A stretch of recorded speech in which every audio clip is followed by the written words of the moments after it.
Thank you, Dr. Nasir. Good morning. I'm really glad to see,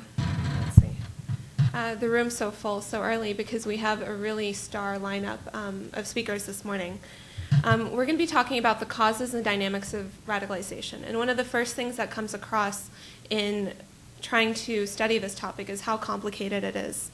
Some of us are probably familiar with the NYPD's Intelligence Division's report on this topic, and it identifies 4 phases.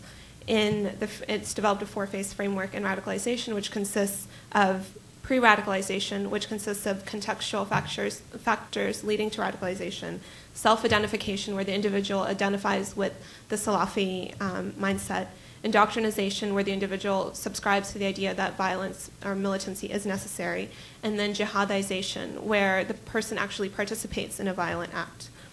But the report itself, beyond this process, states that there's no actual profile of someone who goes through this process. It associates a range of socioeconomic and psychological factors with those who choose to radicalize, including people who are just bored and frustrated, successful college students, the unemployed, second and third generation individuals, new immigrants, petty criminals, and prison parolees. That's a point we've often heard in recent months. But I think more perplexing for this panel is trying to understand the tipping point. What turns someone from just an extremist to a violent extremist? The report states, short of preparing for a specific attack, it is hard to define the exact point at which one becomes a jihadist. Is it internalization of the ideology? Is it bonding with brothers at a retreat? Is it downloading jihadist literature or bomb-making instructions on the internet? Is it fantasizing about terrorist operations? Is it reconnoitering potential targets, going to Pakistan, signing a contract to pray for jihadists, collect money on their behalf, or support terrorist operations? It's very broad among those who study the profiles of these people in terms of what's actually causing it, and who goes through it is very unclear. So I have to commend the organizers of this conference for putting together perhaps the best panel possible to help us understand this topic. And I'm not just saying that because I'm the moderator. I really believe that, and I'm sure you'll find that as well.